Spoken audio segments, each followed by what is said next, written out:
This is Karen with newclevelandradio.net, and it is time for Avoid the Maze. And I must say, we're starting off 2023 really in a great form because 2022 wasn't the best year, wasn't a terrible year, but sort of like overstretched what I could do on Avoid the Maze. So you're all going to see a little bit different this year because I'm not going to record 5 to 6 episodes a day like I did in 2022. Yes, David, those eyes are bulging out.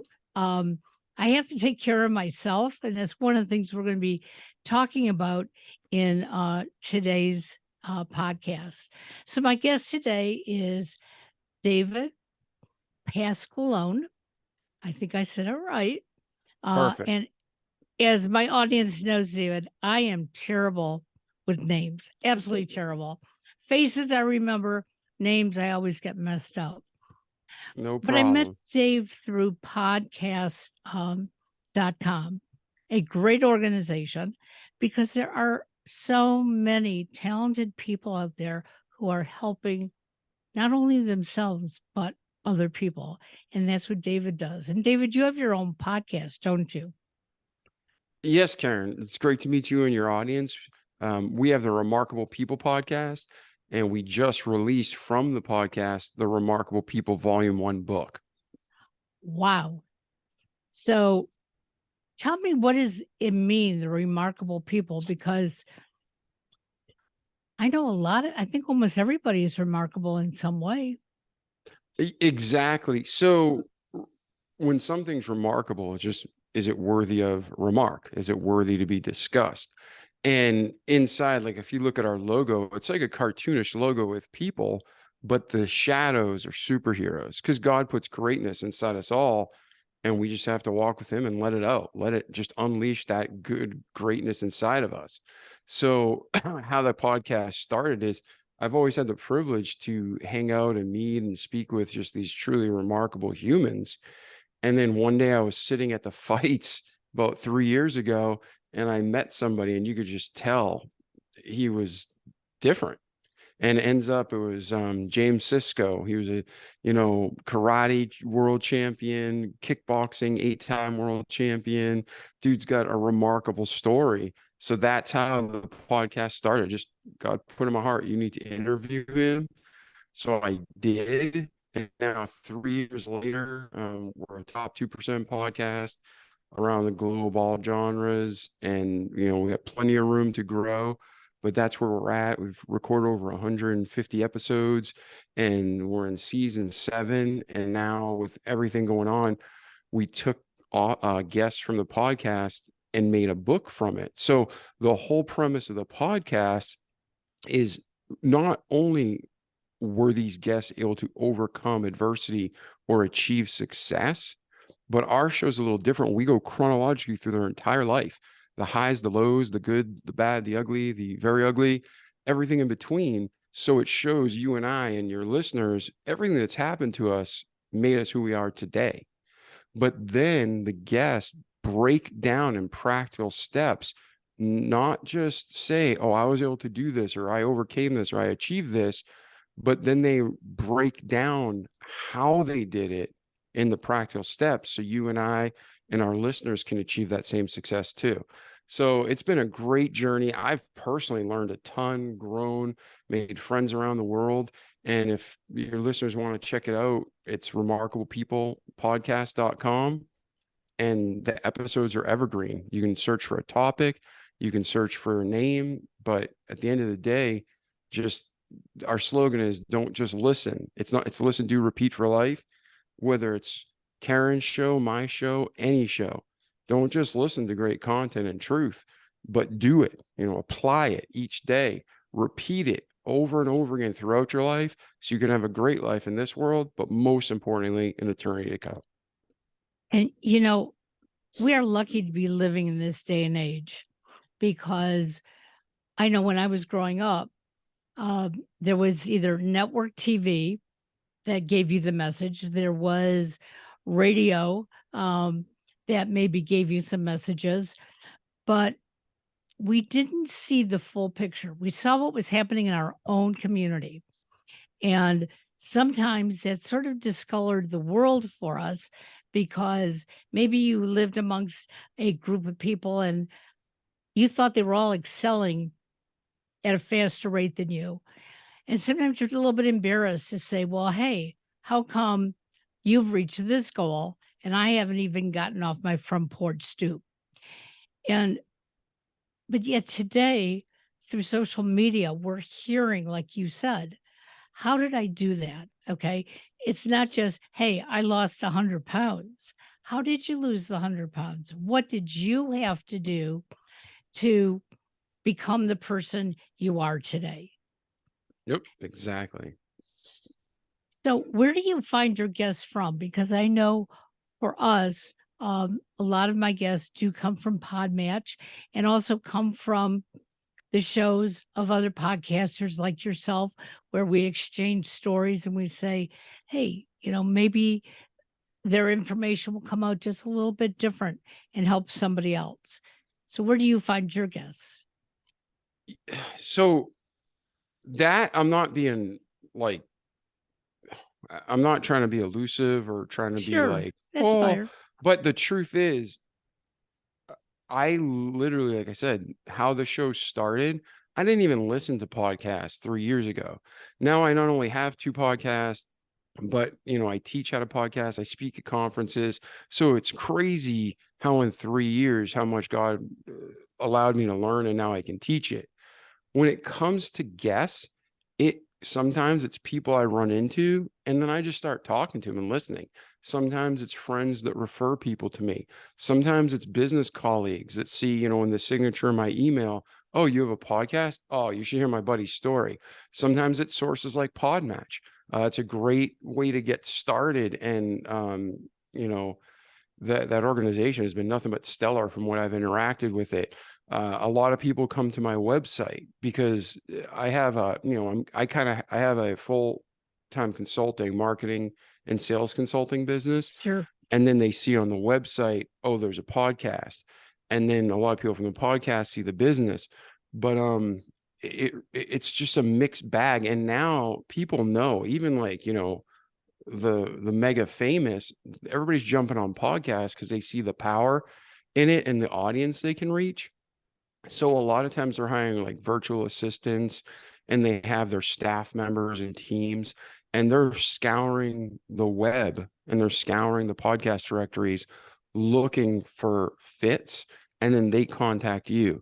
So I can say that for me, the mix is completely different across the board, but I do have a lot of guests apply from Podmatch. So if you're looking to get started, Podmatch is a great way to do it.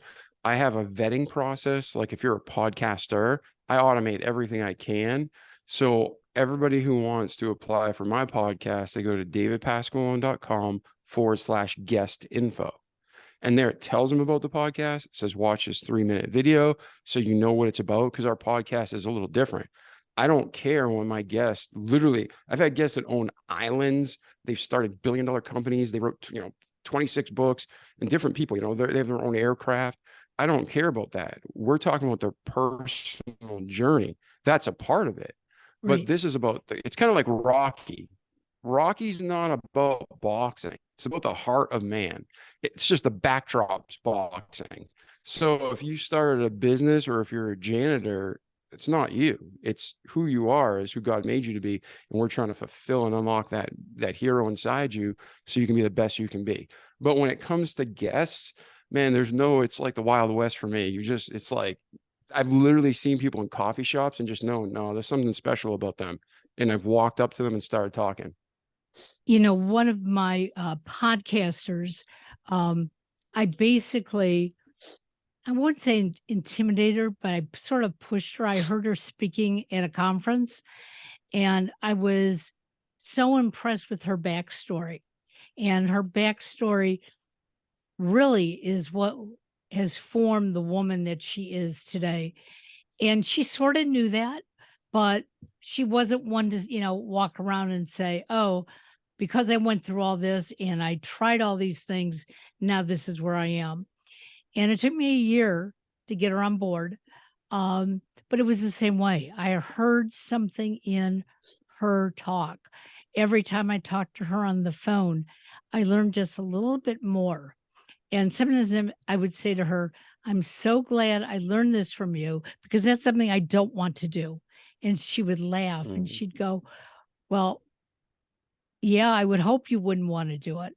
I said, but there are some people who aren't going to see that. They're only going to see what you've become. So they're not going to listen to those little things that you did in the past. And so now we're going on 4 years. And I I love the fact that, you know, just being a fly on a wall in a restaurant, in a grocery store, you can find the most interesting people who can help each one of us become better. And that's what I like Yeah, about that. 100%. Yeah, like you said, you can learn from everybody. You can learn from the biggest failure, what not to do. You can learn from the biggest success, what to do. But you can learn from everybody. And a lot of times in life, you and I know, our listeners know, the people we can't stand are the people we have qualities that match.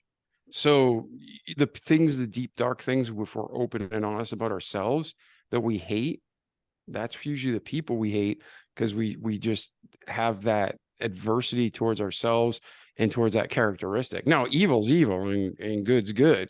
And obviously, even Jesus himself, he's like, hey, you're a snake and viper, get out of here. So there's times to stand up. You're not always loving you're not always, you love the person, but not the sin. So I don't want to Exactly. be like we have too many snowflakes these days where it's like, oh, you can't say anything bad to anybody. You can't say anything controversial. Well, listen, truth is truth. If it's controversial, it's not my fault. Gravity pulls me to the ground. Thank God for it. If you don't like it because you want to fly, tough luck. Go skydiving. Not my fault. It's interesting because over the last couple weeks, uh, my son moved out of town. We all ended up with the flu over Christmas. Um, Life just seemed to be like, what else is going to go wrong? And I wrote something on Facebook and I said, I could say what else could go wrong, but I'm going to say what was right about everything we went through. Mm-hmm. And when I could turn being sick into a positive, when I could turn, my son moving away such a distance into a positive, all of a sudden, I just felt like the world was off my shoulders because I started realizing I can walk around complaining about things, you know, oh, I'm running 103 fever. Oh, I can't get off the couch. Well, you know what? That was okay. I needed to sit on the couch. Yeah. So when you can take those negatives that a lot of us have and turn it around and say, well, what is good about this? You know what? Life just becomes, the world opens up. There's so much more to do. And Oh, I'm sure you hear 100%. that. Yeah, no, I couldn't agree more. I know in my personal life, it's been the same way. There's something about the acceptance, but also the gratitude and the thankfulness. I remember when I was in my 30s, I was critically ill, dying, told me to make three doctors, separate doctors told me you need to get your affairs in order. You're not going to make it. Send me to the Mayo Clinic. And I just remember where it was on a Sunday after it was like after church and we were picking up our kids from the nursery. And I saw this kid, he was probably about 15 in a wheelchair. He was, handicap and he wasn't developed mentally. So he was probably mentally a 4-year-old, body of a 15-year-old, and his whole life was going to be in that wheelchair. Someone caring for him, he's going to die. And I just thought, all right, I've been sick. I'm in pain for 2 years. I've even had a rough life, but I've had some really great days. Now that kid's happy because he's been blessed with a great family who cares for him and loves him. But man, I've had a good life. So if I die, what am I complaining about? And that was the moment where I mentally accepted it. And then it freed me to get, more peace and then more sleep. And then things just started to get better. And now I'm fat and happy again, fat and healthy again. Well, Back then I think I dropped to like 150 pounds, maybe 145. I can't remember. It's pretty low. Now I'm like walking around a Pillsbury Doughboy 225. hey, um, I don't go by what the scale says anymore. I go by how I Yeah. feel at How the you end feel? of the day. And that's really important. And sadly, you know, social media advertisements have been telling us for years what makes us happy. And I Yeah. think, It's all propaganda. oh, it is absolutely.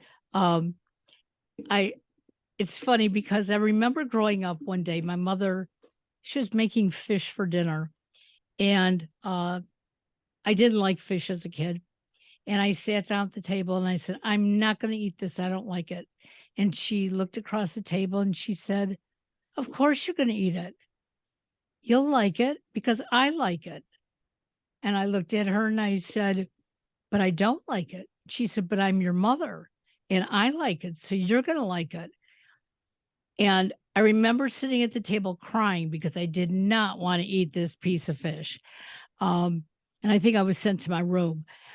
But many years later, we were at a restaurant and I was ordering fish to eat.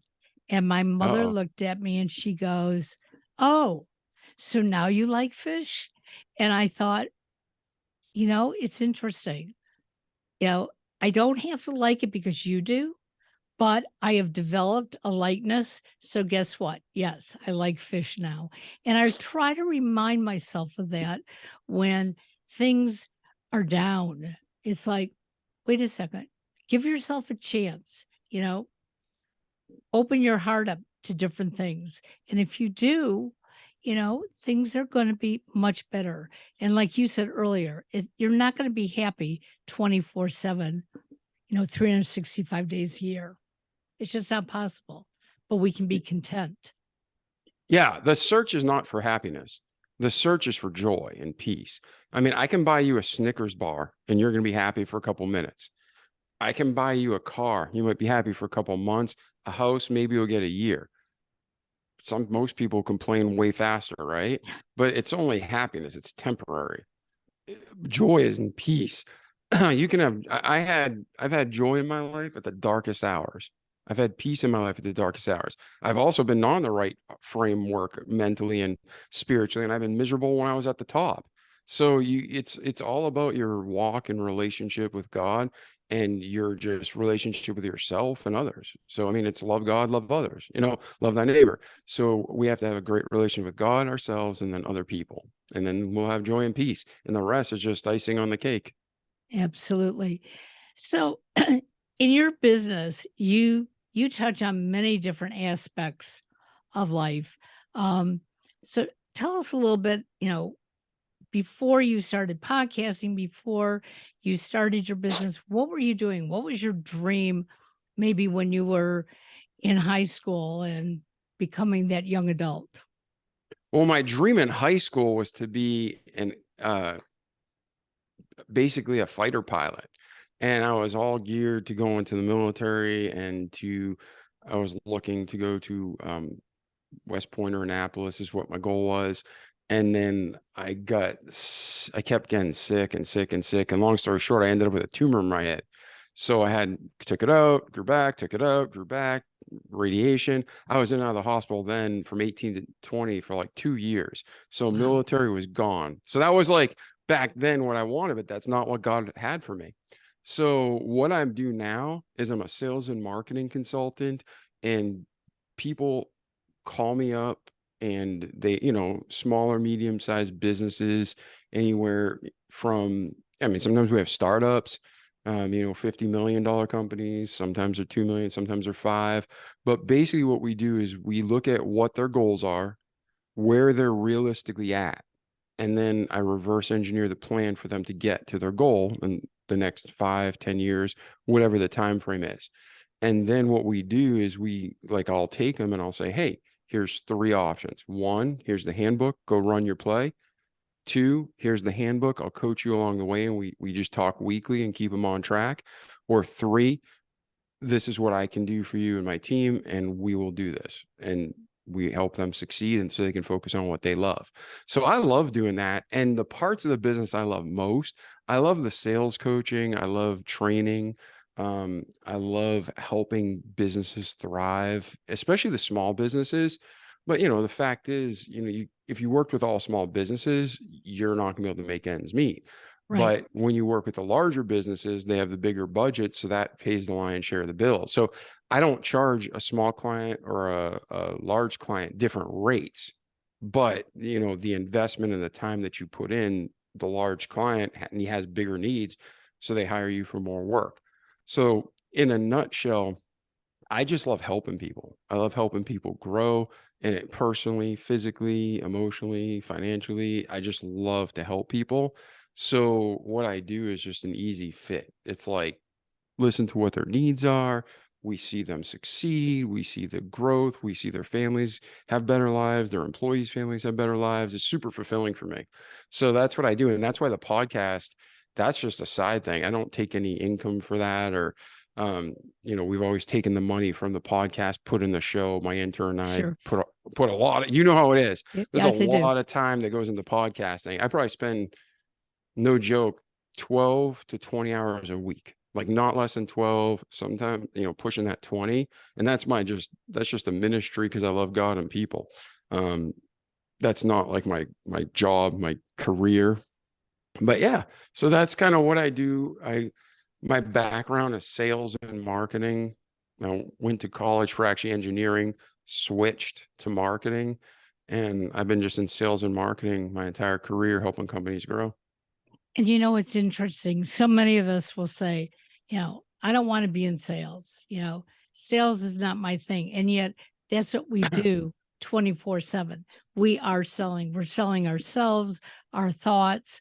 And I found when I was working for corporate America, I was working at a college, and I would say 90% of the students who came in and saw me, they all wanted to be nurses. And I would say, well, why do you want to be a nurse? Because I like to help people. And I would sit there and I'd say, well, you know what? I'm not a nurse, but I help people all day long. I help you, dig deep. Yeah, you want to help people. That's great. But you don't have to be a nurse or a doctor to help people. It's a great Yeah. profession if that's what you want to do. And I had so many look at me and say, well, why are you discouraging me? And it was like, I'm not, but I want you to make sure that what you want to do is really going to be fulfilling at the end of the day. Because if it's not, it doesn't make any difference how much money you have. Okay. You're not going to be happy. So it's interesting how many then would turn around and say, you know what? Maybe I won't do nursing. Maybe I'll do business. Maybe I'll do something else. And it'd be like, look into it, study it, take a chance. And that's what I did when I left corporate America. I knew that I wanted to continue down the path of learning from other people, but also sharing my experiences along the way and finding out as I listen, what are some of those mistakes I really made that I've been covering up for years? Because I once was told, you don't want to make a mistake. Well, that's not true. You do want to Yeah. make a mistake because you want to learn from it. Yeah, no, I mean, if you're not making mistakes, you're not living. I mean, you're not trying hard enough. I mean, if you want to get up like George Jetson and push a button all day and that's all you do, then yeah, you're not gonna make a mistake. But if you're trying to do anything new, anything worthwhile, you're gonna make mistakes. But Absolutely. a just man falls 7 times and riseth up again. You just keep moving forward. But there's a great video. Did you ever see the video by Alan Watts? It says, "Does money really matter?" Or, oh, forgive me, I'm butchering it. I hope it is Alan Watts, but it's on YouTube. You can Google it. I think it's Alan Watts, "What Really Matters," and great sound clip. And there's a lot of versions of it. People put different images, but he basically goes through and says, listen, just do what you're passionate about. You're going to be the expert. You're going to help people and the money's going to naturally flow. And it's so true. And then Zig Ziglar, I love that guy. He passed Yes. away, but I remember watching one of his videos in I want to say it was like 1999. And he said sales means to serve in Greek or Hebrew or something. I'm like, I don't know if he was lying. I don't know if he's telling the truth. He seems like a good moral Christian guy. So I don't think he was lying. But that's how I always looked at selling. I will only sell someone something that's going to solve their problems and make their life better. I'm not going to sell them something they don't need. And I've never been that way. I even sold retail gateway computers, and I would not sell anything that they didn't need.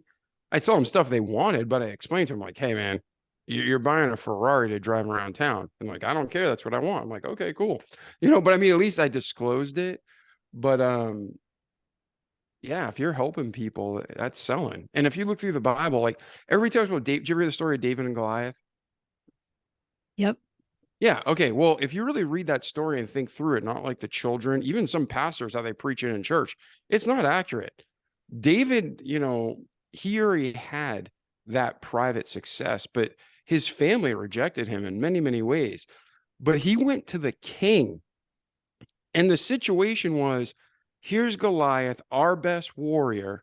Send your best warrior, and whoever wins takes control of both civilizations. Right. So David had to do one hell of a sales job to have the king approve for him to go into battle. So when people are reading David and Goliath, it's not like, let's go see if the kid wins and see what happens. They had to believe, or at least be like, he's our best hope. So that's one heck of a sales presentation. So when Absolutely. people go back and read the story of David and Goliath out of the Bible, the real Bible, not somebody that put their name on a Bible and change everything to sell copies, and you're gonna have your eyes opened. I love it. I love it. So how can our listeners find you and maybe even, get some coaching from you? Yeah, you can go to my website, davidpasqualone.com. So I don't know if that link will be in the show notes, but it's DAVID, P as in Papa, A as in Alpha, S as in Sierra, QUALONE.com. Or you can go to remarkablepeoplepodcast.com, and it'll forward you to the Remarkable People Podcast page on davidpasqualone.com. And there's a contact page there. You can check out what we're doing. And I don't, like I said, most of my business is referrals from referrals from referrals. So I'm a marketing guy that doesn't market my own business. It's an irony, but I market my clients' businesses and they win. So it's a win-win for everybody. Well, I'm going to encourage everybody to check out David's websites. Again, that will be in the show notes. We'll have a link to his podcast as well, because I think it's really, really important that we listen to others.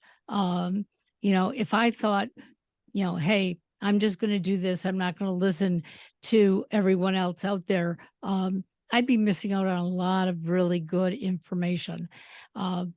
And just like David, it's not about how many people are listening to our podcast. It's about what we can offer each other.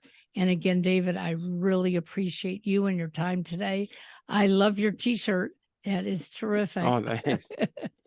Yeah, no, and please, I'm saying this. I want to sell. We just launched a Remarkable People book, and I unashamedly want to sell a ton of copies, because sales equals souls. The more books we sell, the more souls we reach, the more people get freedom in their life so they can enjoy a better life and they can help those around them. So the book is on Amazon. You can pick it up in paperback, hardback, ebook, and you can take it, read it, and you don't even have to read the whole thing. There's 12 chapters, 12 authors, 12 laser focused topics. So you pick the topics that apply to you, or maybe you just want to read it because it's a hybrid of their story mixed with what they faced or achieved, and then how they did it. So you can too. There's even a checklist at the end of each chapter. So in case you missed it, it's like, oh, I got to make sure I do that. But that'll be a huge help. And then for free, like I said, I think we recorded and released, I think, about 120 episodes, but I got another 30 that we haven't released yet, and we're still recording weekly. So pick a topic. If you struggle with alcoholism, there's episodes. If you struggle with introvertedness, there's episodes. If you struggle with self-image and body image, there's episodes. If you struggle with rape, there's episodes. Bullying, there's episodes. Pretty much every topic we've had, I mean, addressed.